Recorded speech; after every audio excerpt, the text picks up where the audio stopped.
It is now my pleasure and honor to introduce our second keynote speaker, a distinguished figure whose work stands at the intersection of academic excellence, technological advancement, and institutional leadership.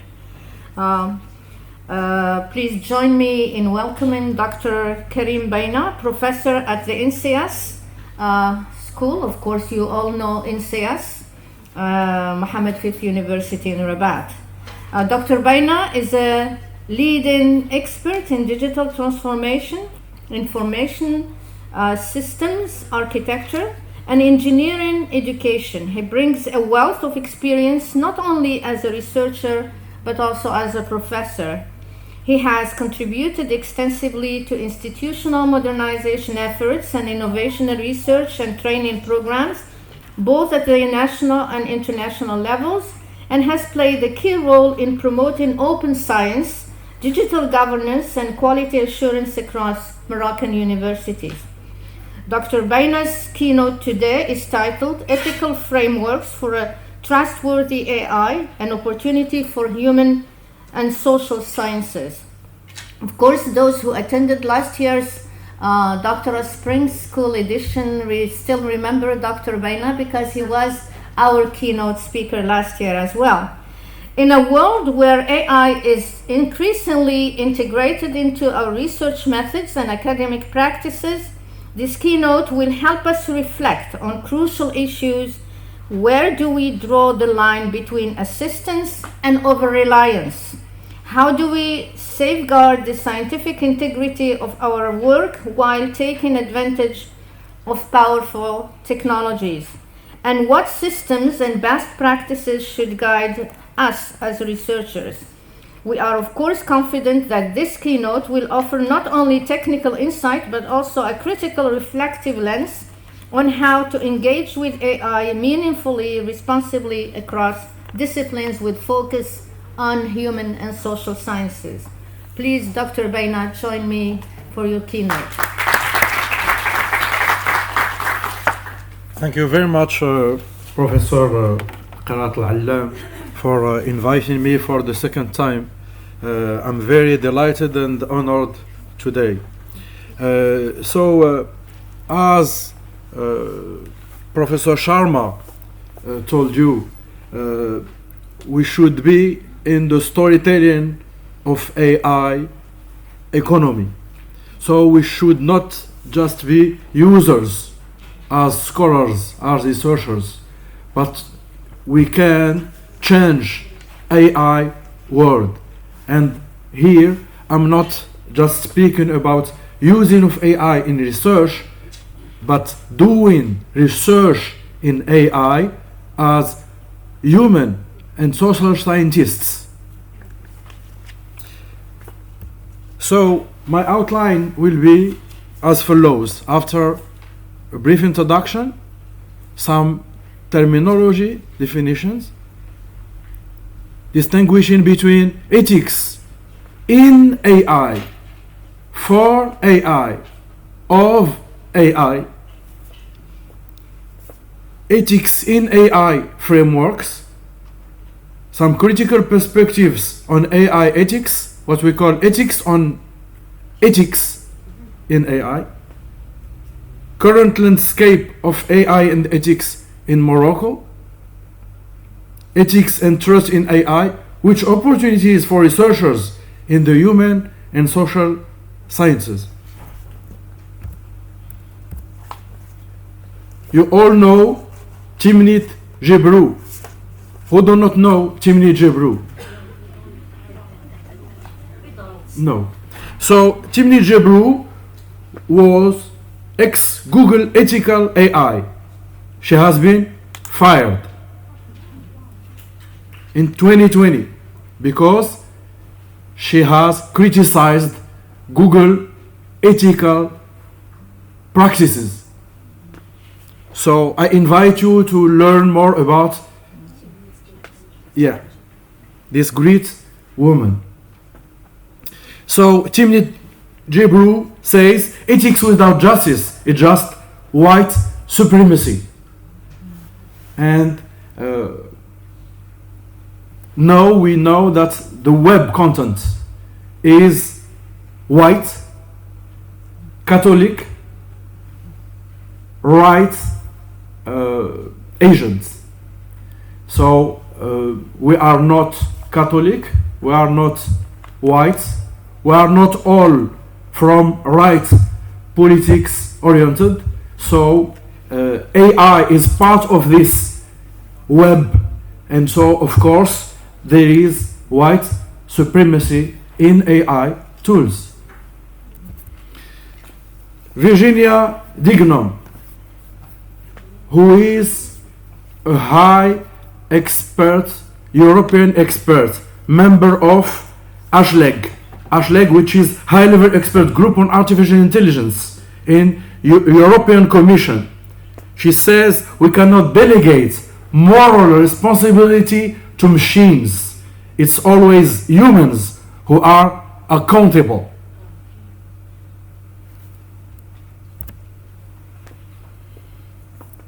Mark Kuckelberg, who is a philosopher in University of Vienna, talks about ethics washing. Ethics becomes a tool for self-regulation and even worse, for protecting companies against criticism.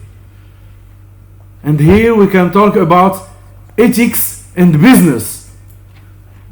Some companies that show good green principles, good ethics principles, but in their processes, in their management, they are not ethical at all.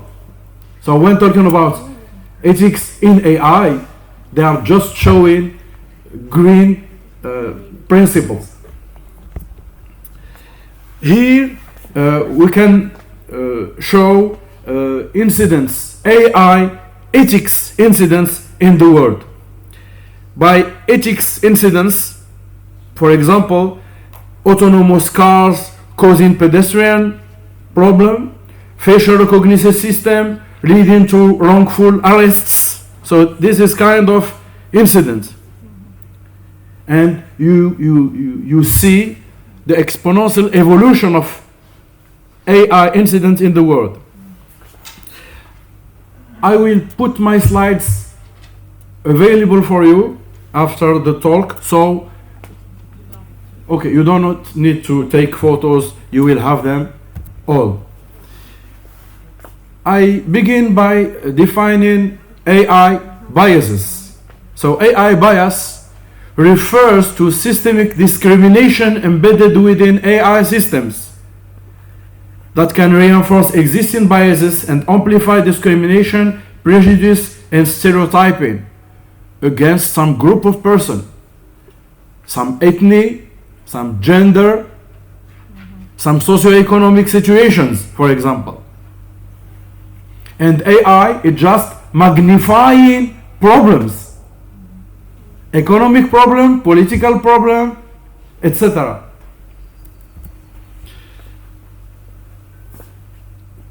Why I told you that you are the one who will help AI system to be rethought from our south point of view, not engineers, because I am engineer, but I am also human. And I know that engineers believe that AI systems are just mathematical systems. And the mathematical systems are universal systems. And universal systems, everything that is said is true. But it's false. Because AI systems is just based on statistics. Professor Rousseau tells ChatGPT est un sondeur. So if you all think that a triangle has 4 angles, so ChatGPT will just repeat it. So AI propositions are not true. They are statistically true, which does not mean true. So cultural bias, here you see 3 photos that AI system can score them as within photos. But the 4th photos, because the AI system has been trained on some Western white supremacy photos, the 4th photo is not considered as within photo. So this is called cultural bias. Gender bias. I take an English sentence. She is a programmer. He is a nurse. I translate it to Turkish. I don't understand Turkish. But in Turkish, there is some ambiguity embedded. So there is no difference between she and he in this translation. Okay, but when I take this sentence again and I retranslate it back to English, what I get? He is a programmer. She is a nurse. Okay. Why? Because there is gender bias. Because there is more men that program than men that are nurse. There are more women that are nurse than men in programming.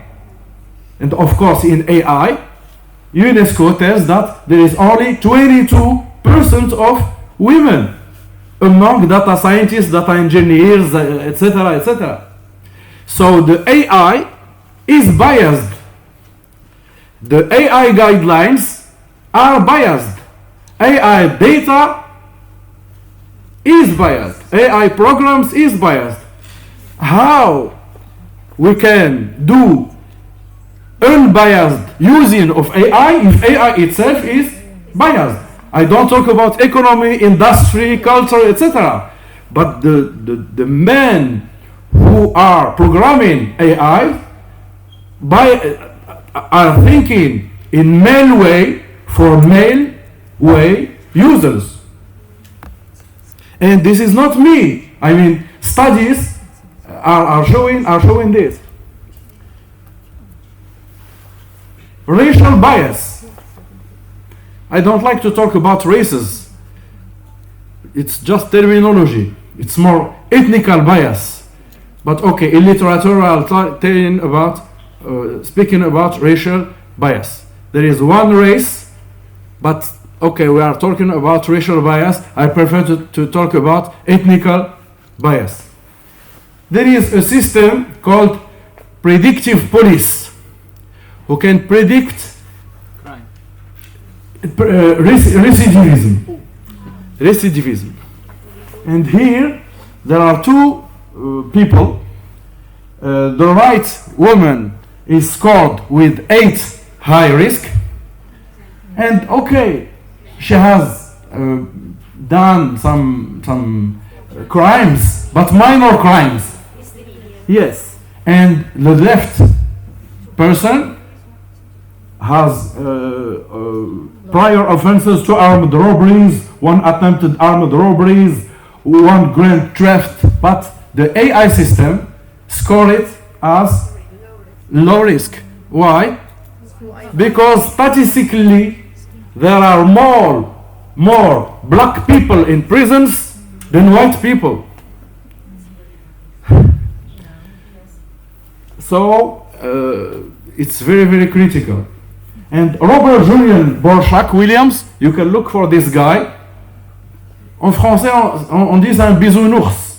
He's very kind, smiley guy. I mean, if you see him, you can abduct. You have thought about abduction. You can abduct that. He's not a criminal, but the system condemned him, and he was accused and arrested due to AI facial recognition. So you can look for COMPASS system, correctional offender management profiling for alternative sanctions. You can look for it, and I will keep these slides available. after the talk. Socioeconomic bias. This was a problem in Netherlands. In the Netherlands, they used a system called Siri, which has nothing to do with Siri, you know. It's a Netherlands system used for social profiling. Okay? And statistically, they have discovered that the more you are poor, the more fraudulent or the more fraud risk you present.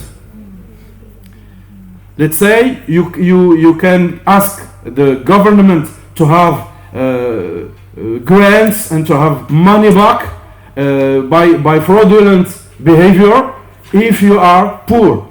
So systematically, when poor people apply for this kind of grants, en français c'est les allocations sociales, they are refused because they are scored risky.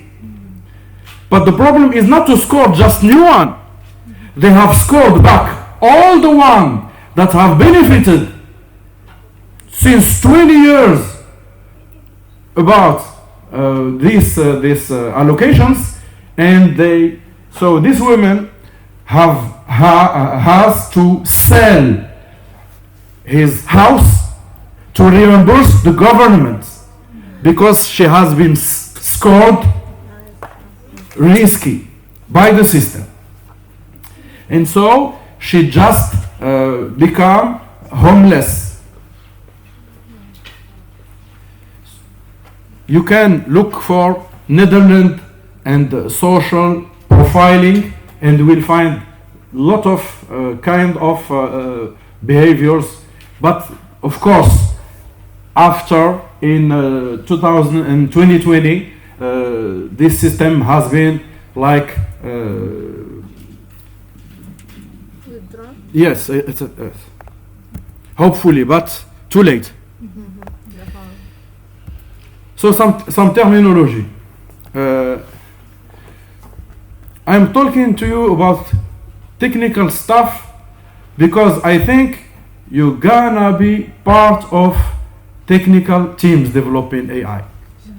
And you should know about those things. Because we guys from technical engineering schools do not know about ethics. We know about algorithms, but we cannot criticize algorithms. If you say that engineers will do systems, you're gonna have biased systems. If, like Professor Sharma has said, if you want to change the world, you have to be part of the story, so you have to develop our data, our knowledge, our systems. Or within coalitions. We cannot say we will build Moroccan AI, of course, but we can be within coalitions to build local AI. So the NIST is an international American institution dealing about networking, security, and cybersecurity, and he classifies all cyber attack of AI systems. We talk about poisoning, we talk about evasion, we talk about privacy attacks and abuse attack. So we all know that machine learning, deep learning, all those AI stuff are based on training. So if you tackle the training data set by poisoning this data set with garbage in, we're gonna have garbage out. So among garbage in, we have data poisoning, so attacking the data set of training or attacking the code itself. Attacking the code itself, meaning changing the weights of these neural networks, etc.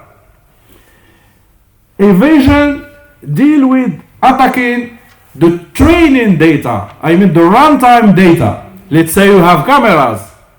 We can attack those cameras. We can put dust on cameras. So camera will not perceive reality, so will do bad choices, bad decision, and will cause accident. Okay? So evasion is tackling the runtime data, and poisoning is tackling training data. Of course, guys from security will just put passwords, VPN, firewalls, blah, blah, blah. But it's not sufficient. AI attacks are innovative. And we've seen the CNSS problem of data. I will talk about it. Tay chatbot, which is ancestor of ChatGPT. It's a Microsoft chatbot that has been put online in 2016, and this chatbot has given the possibility to user to educate him, and so the user begin to feed the chatbot with the wrong ideas, with bad ideas, with garbage in, and the chatbot after 24 hours becomes racist. ChatGPT is not learning from you. It's simulating that is learning from you. Because there is a workflow, hierarchical workflow, big brother behind him, telling him, this is good, this is not good. If you tell ChatGPT, tell me a joke about men, he will give you a joke about men. If you tell him, give me a joke about women, he will say, no, this is not ethical. Because there is a big brother behind, agent. Even if you tell him the triangle has 4 angles, this will be true within your session now. But if you log out and then you log in, he will tell you, no, triangle has just 3 angles. So learning is session based to simulate. If you tell him this is not an apple, it's a strawberry, it will say okay. But it is just simulating learning. He will forget all you say after you log in and you log out. Of course, if your data is important and there is hierarchical workflow validating the data, this data can go to a training data set. Otherwise, it will be just data poisoning, isn't it? And so Tay has been poisoned by users. Here it's evasion attack. Evasion attack, these are radiography, okay? And the middle layer is paper and salt noise. Paper and salt are just perturbation of signals which are not visible to human being. So the right images is the addition of the first images plus the noise. But for us people, we cannot observe the difference between the 2 images, but the system observes the difference. The problem is that scoring the original images says that there is no cursor on them. It's green, but the changed images, the perturbated images are scored red, contain cancers. Imagine the impact on the patient. So this is evasion attack. They attack the data, runtime data, so the AI will score, will put you on jail, will diagnose this patients with wrong decisions, etc. And the human being cannot detect this, only the system. There are also 2 other attacks. Privacy attacks. Privacy attacks means that you put some robots on the system, on IoT system, Internet of Objects, on cameras, on DVR, registering cameras, on autonomous cars, on smart rooms, and they just listen and understand and do some reverse engineering and wait till some blackout attack or till some advanced threat. This is privacy. Privacy means that I am just listening to your behavior to learn about, just like a criminal that observe you during months before killing you or before doing some theft. Okay, so this is a privacy attack. I am listening. I am doing some intelligence about system, about person, about your data, and then the attack will come later on. The third one and the last one is abuse attack. It's just flooding the web, flooding the digital universe with garbage. So this is not attacking the training data as poisoning. This is just flooding the digital universe with fake news, with fake data, with false information, with false knowledge. So some days you will get your training data from this digital world and you will have garbage out phenomena. Okay, so European Union defines trustworthy AI as legal AI and ethical AI and robust AI. Robust AI, let's say, robust against evasion, robust against poisoning, robust against privacy attack, robust against abuse. This is technical. Robust AI is technical. Legal AI, AI that are compliant to, let's say, RGPD law, etc. In Morocco, 0908 law, I will talk about it. And ethical AI, respect ethics principle in AI. So this is the definition of trustworthy AI. L'intelligence artificielle digne de confiance. Okay. I will not go deeper in definitions because it's not a lecture, but I have to. So explainability, AI system is explainable if we can explain how the decision has been made. Is ChatGPT or DeepSeek explainable? No. It can simulate explainability. Simulation. Fairness.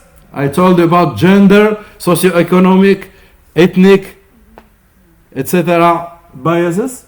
So fairness, the issue of treating different groups equally. Professor Sharma has told about the fact that we do not contribute to the world data, and so the AI will not be fair. Transparency. Is DeepSeek or ChatGPT transparent on how he has been built, on how he has been programmed, on what data he has used to train itself? I ask you this question.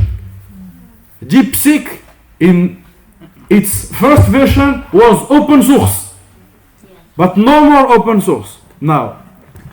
So open source showing codes, but not showing data, training data set. So it's not transparent, and even we do not know how it has been built. There are myths about it, but the reality, ChatGPT is also not transparent at all. So how we can trust the cave jailer or the privacy? I told you about privacy attack. You know about personal identifiable information and sensitive personal information. So personal identifiable information it is information that can identify you directly or indirectly. Directly like your photo, or indirectly like some number that we can use it to other database so I can recognize you. Personal identifiable information. Your photo, your email address, your cookies, your IP address. And sensitive personal information is information that are related to your ethnic, your religion, your sexual orientation, your political, philosophical orientation, biometrics information, etc. So sensitive personal information are very critical, more critical than PII, personal identifiable information. Robustness is the robustness against I told you that trustworthy AI is legal AI, ethical AI, and robust AI. So robustness is this technical part of being able to being able to avoid all this kind of technical cybersecurity attacks. Auditability, the system can be systematically examined, traced, and verified. Auditability, just for not a joke, but a reality. Dubai Dakia, smart Dubai. Smart Dubai is very, very interesting initiative, since it's part of our South world, if Dubai can be considered in the South world. But okay, some years, Singapore is a very, very good example to follow in digital transformation, in digital initiatives, in ethics, in AI, etc. As it's not the Western way of saying things, but Dubai also was inspiring, and auditability was part of the ethical AI principles. 1 year after it has been put in gray color, they cannot afford, like every citizen that come and say, okay, I want to know how you are deciding on my issues, how your process are working, how your AI is working. So they are at the beginning, everyone can ask every government system to show the code, to show the data, to explain how the system is working. But after they have put this auditability in gray, that means that our AI systems are no more auditable. Accountability is assigning responsibility for the behavior and impact of AI system. If a system makes an error, who has made the mistake? Like when there is a plane crash, who has made the mistake? The hardware, the software, the human? No one.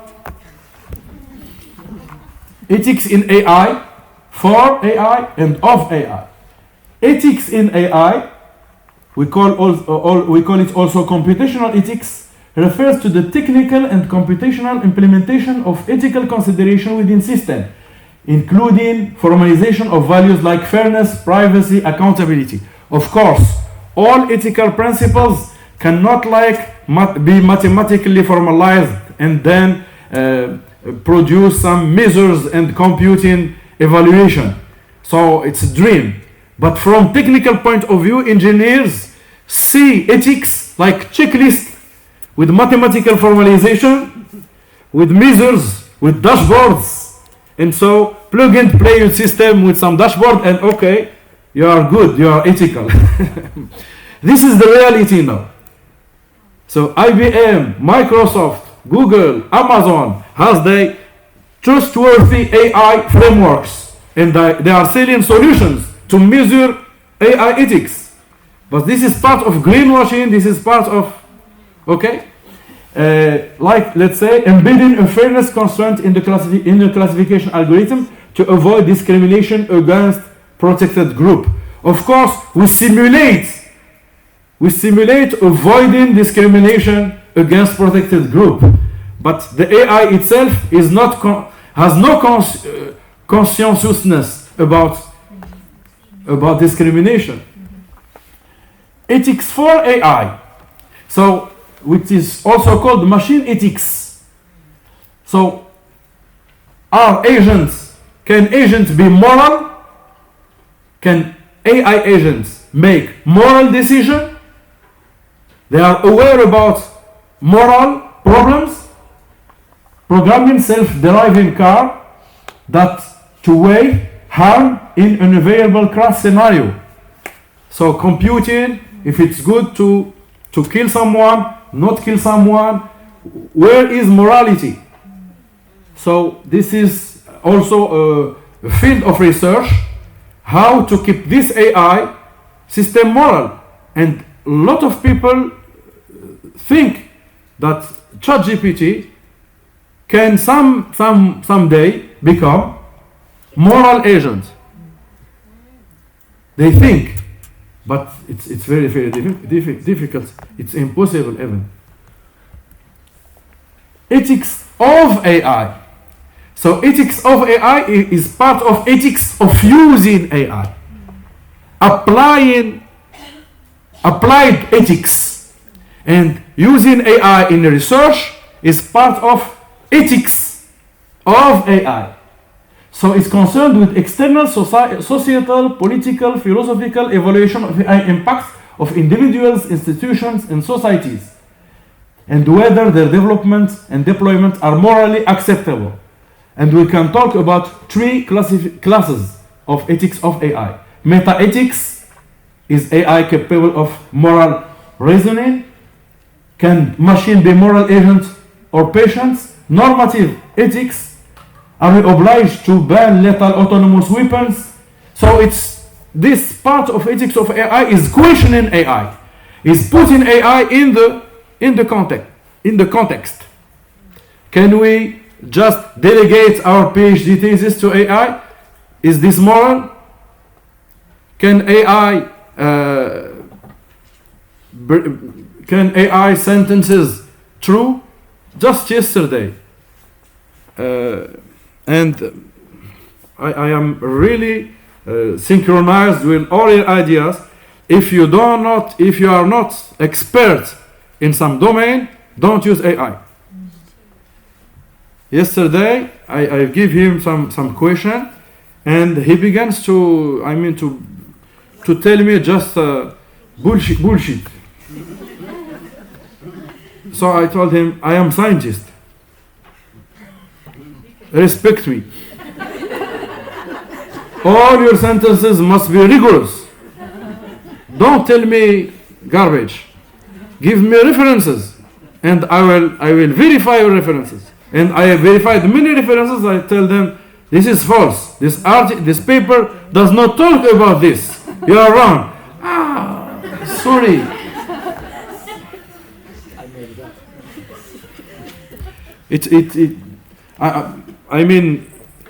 We are smiling, but it's very risky. The students are believing that AI is God. It's a new religion. Even you believe in it or you don't believe in it. Okay? Many AI frameworks exist based on this kind of principles: accountability, auditability, transparency, robustness, equity, the same fairness. The same principles are coming back in UNESCO principles. Okay? I will let you the slide so you can deepen. I do not have time to deepen all principles, but I've told about some principles that come back in many frameworks. UNESCO has its own principles. European Union also, I told you about lawful, ethical, robust AI, and talk about respect of human autonomy, prevention of harm, fairness, explicability, human agency and oversight, technical robustness and safety, privacy and data governance, transparency, diversity and non-discrimination, fairness, societal and environmental well-being, accountability. And here we can see some ethics in AI and some ethics of AI. But as human and social scientists, you should do research in all these three aspects. You cannot be just users of AI. No. If you want to change the story, you have to create caves for others. Not just discover the world or live in the cave. I believe you will be the designer of the new systems, because we guys, engineers, are in the cave of computational ethics. I can tell you this. We are just in the ethics in AI. Ethics of AI. We do not understand all these stuffs because this is kind of philosophy, etc. No, too difficult and not measurable, not mathematical, so we forget it and okay. Ethics for AI, machine ethics. so abstract, so we do not deal with this, and we simulate it, etc. But it's too hard to implement, and so we are in the cave of computational ethics. And I can tell you that UNESCO is little bit ethics for AI, with well-being, with human rights, blah blah blah, environmental, societal, UNESCO. But when I deepen European Union a little bit ethics in AI and ethics of AI. But when I deepen, I can get back to this. When I deepen to OECD, l'OCDE, بلدان تعاون, I can tell you that we are more on ethics in AI. In. And even there is some index, government AI readiness index. They are taking governance and ethics among their dimensions, and governance and ethics are just taking the principles from OECD AI principles. Okay, so there is some index measuring the readiness of government. I don't tell you our rank. It's a shame. But I will talk about this shame, because if we want to change reality, we have to know about reality.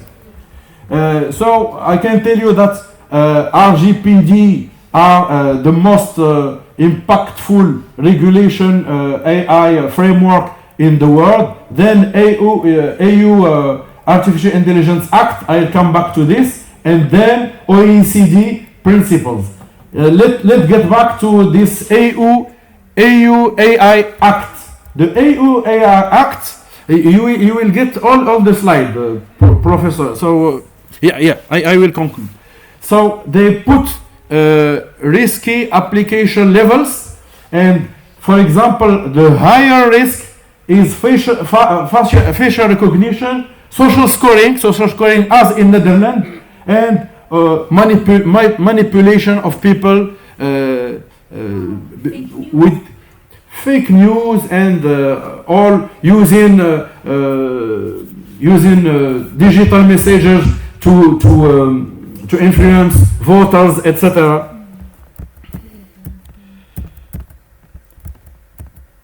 So all those checkbox frameworks can be really criticized, and I give you a lot of elements to criticize, but you understand from my speech that those frameworks are good to know, but are not good to follow. Morocco wants to deploy 4,000 facial recognition cameras in Rabat. You know about this, okay? Facial recognition is of risk 5 in EU AI Act. So normally we should be ready to this, okay? We have been stolen private and sensitive data from CNSS, isn't it? So normally we should be robust. We should have robust system against this, okay? We have two laws. One law about protecting data, 0908, and one law for cybersecurity to protect critical infrastructure. And CNSS is a critical infrastructure, as Banque al-Maghreb, Banque du Maroc, as telecom operators. If CNSS is down, hospitals will not work, because people will not get back money. We cannot do surgery if there is no CNSS. We cannot do international transfer of money if the banking system of regulator is down. We cannot continue to be online if telecom operators are going down. So the 0520 is part of cybersecurity of critical infrastructures. We say that we are aligned with UNESCO AI ethics, and we have communicated about this. That's good, but that's not sufficient. our index in the government AI readiness. Okay, we are in 2023. We were in the 88th position. In 2024, we are in the 101. This does not mean that we didn't any effort, but not enough effort, because the countries behind us just made very lot of initiative, and so it's not sufficient. Okay, look about vision. Okay, no comment. So we have no vision. Oh yeah, vision. Oh. Huh? In red. Okay. Okay, and we want to deploy 4,000 camera. I am scientist.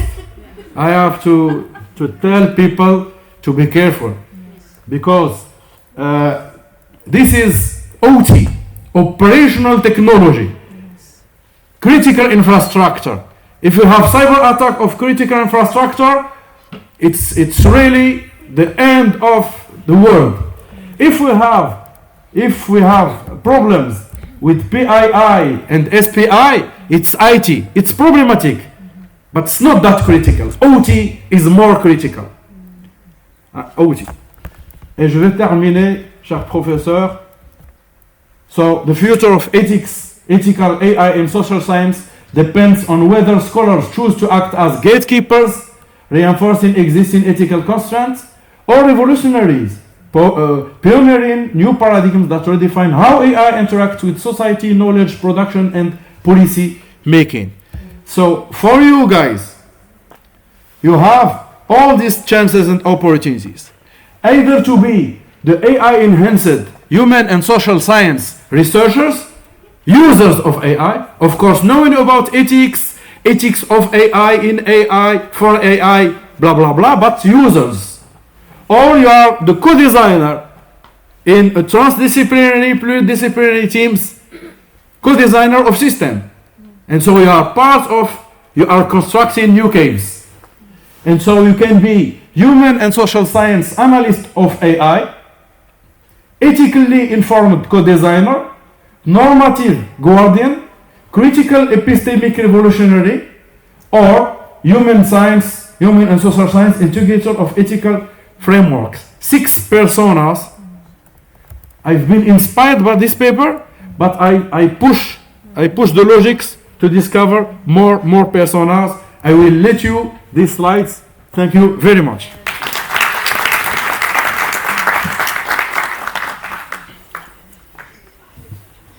Thank you, Dr. Baina, for a very informative talk. Actually, we have learned a lot about the situation in Morocco. Thank you for enlightening us on the risks that we are facing as Moroccan citizens, especially with what is happening. Yeah, I was aware of Morocco's establishment of cameras, but I was not aware of the risks there are for us as citizens. And you know that, and we have already said it, and I say it on every occasion, what we lack in Morocco, we quickly get into the global initiatives, and we have a goodwill in implementing whatever global policies are adopted at the international level. But we want to jump into this without developing a local vision. And I have said it last time about education abroad. When we look at all the initiatives Morocco is taking, unfortunately, we do not have a clear vision in any domain, whether it is health, education, here now digital transformation. I think that our policymakers should absolutely try as much as possible to take the time whenever there is a global policy or whatever global decisions, to take the time to reflect and look at the local context. And actually this is also an issue in research. Whenever, and Dr. Sharma is insisting on this as much as possible in our writing workshops, and the need to focus on the global, to take the global context, but to focus on the local one. I think that Professor Sharma has mentioned it, Professor Baina has referred to it. Of course, we should adhere to what is happening at the global level so as not to be left behind. But we should put our print on whatever is happening at the global level, because I think that the global North should now listen to the global South, because they have lessons to learn from the global South. We have been listening to their discourse for centuries now, or for a long time, and think now, and they have, some of them are realizing this, some of them are now seeking partnerships with the South in order to hear the other story, the stories of the South, and even collaborate with them in order to come out with solutions, because now as humans on our earth, we are facing the same challenges, be it water scarcity, climate change, criminality, whatever issue. That is, we have to think as humans to find solutions to these challenges. So I thank you very much for this very actually informative talk. And now I would like, we are really behind time. I would like to take one or two questions. I would encourage everyone to speak. When you keep silent, you are listening, you have the impression that you are learning. But believe me, you are not learning much if you do not get involved in the discussion. If you have the impression, but you remember more when you get involved in the debate and in the discussion. So I would like to take some questions. And I want you to be very brief and ask your question directly. Any questions? Same people? We have the same people, leaders. Thank you. Professor Baina, I just did talk. I mean, your presentation, your workshop last year was amazing. You outperformed yourself. MashaAllah. Beautiful. Amazing. Thank you so much. Now, I love the allusion to George Orwell's notion of Big Brother. And I want to ask you, as a mathematician, MashaAllah, Moroccan mathematician, an engineer and programmer, is this Big Brother a machine?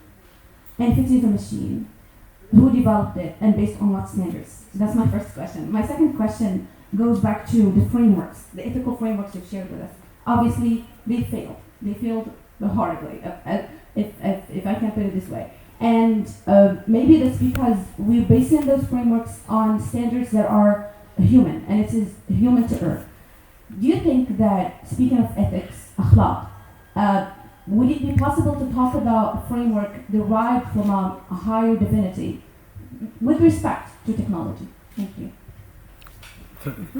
Thank you very much. I will try to be brief also. Big brothers can be either automatic, human, or both. You know Google Maps or Waze. Okay, we are talking about veracity, la véracité. When you declare that there is some police group in a highway, you declare it, but the system don't trust you. The big brother don't trust you. He sends back voting requests to all people that are passing through this point, and they get statistical answers, and then if the statistics is greater than some threshold, it decides it's true, else it decides that it's false. This is big brother, automatic big brother. But I'll talk to you about human big brother. You know Wikipedia. You have already tried to change some data on Wikipedia. Could you succeed in changing? No. Why? There is some human big brother. There is some editorial workflow of deciding if your information worth it or not. So if they decide that it's good information, they commit it. Otherwise, they just delete it. So this is human big brother. And we can have semi-automatic big brother mixing algorithms and human. That's okay for the first? Okay. Yeah. Religion. Professor Sharma told about religion and which religion and how to here we are talking about human universal principles. Don't kill. Moi's 10 commandments are just logical, and we can find this in Hinduism. We can find this in Catholicism. This is just human sense ethics. Of course, we are now talking about religion, belief in God, and ethics of AI. I can refer to some podcast in Spotify. Le code a changé. Le code a changé, which is a France Inter podcast, which invites philosophers. It's mostly in French, which invites philosophers, ethnographics, religious people that are talking about this kind of questions. But of course, if you are a believer, you don't see AI as if you are not believer. Yes, your way of seeing AI is changing. As I told you, if you are not believer, you can consider that AI is God itself. And people think that AI will be conscientious in the future, will have real emotion, etc., etc. But people that believe, I am not judging believers or not believer, but people that believe know that there is some characteristics of creator that cannot be taken by the AI itself. So, and this is subjective question. I refer to this podcast. Okay, but of course we cannot just import ethical Western principles and use it. For example, in the United States, there is DEI, diversity, ethics, and inclusion. If you want to apply to United States job position, you can confirm, professor. You have to apply with pedagogical report, with research report, and with diversity, ethics, and inclusion. That cannot be can be antinomic with the religion beliefs. And if I am Muslim, I'm not sure that they will trust me. Even if I tell them I am DEI compliant, I don't know if they will believe me. I hope I could touch some. Thank you. Last question. If Professor. Yeah, sure. Last question, and then we will. So, Professor Karim, I have a question for you. You said, of course, you are scientists, Moroccan scientists. You are providing us with a lot of help, a lot of visions to take into consideration for the future of Morocco. My question is... I am not just scientist, I am poet. Yes. Oh, that's So now I am here as a human. Okay. And mathematics and informatics just are part of Carl Jung personas. So, for you, this is a question directed to you, Professor Karat, as well, and for you, Professor Karim, because you are scientists, you are researchers, and normally the decisions should be bottom up. That is to say, they have to take into consideration what the researchers are saying and then apply them in the government. So my question is quite a little bit discouraging. Doesn't the government listen to our researchers, people who did a lot of things in Morocco? Look. I'll be politically correct. Okay, I will not hurt anyone. Professor Sharma tells that AI is business. Yeah. It is following economic lobbies. Why they will listen to me? If they want to make business, I mean, listening to me is just keeping the project waiting, etc. Look, in AI world, United States and China is investing. Europe is regulating. And we are observing. and consuming. We are consumers of whatever the North produces, not only the North, the South. We consume everything we find. We never think of producing, and that's the main issue, actually. But we have to change this. Yes. We have to change this. Yeah, I just want to answer because I see Maha, a novice researcher. You are a second year, first year doctor? First year doctor student. You know, remember all the enthusiasm we also had when we started research, thinking that our research will have an impact and that our policy makers and decision makers will listen to the outcomes and the results and the recommendations of research. Unfortunately, it's not the case. It's not the case in Morocco. It is the case in some countries that have developed and that believe that development should be based on the outcomes of research and recommendations of researchers. And of course, you know the case. The famous case is Finland. Finland has reformed its educational system and has made of it the first and top educational system in the world, better than any. You know, the US system is not the first. It's, I think, 15 or something like that. Okay? So, because they believe that before they do any research, they should before they do any reform, they should absolutely undertake research.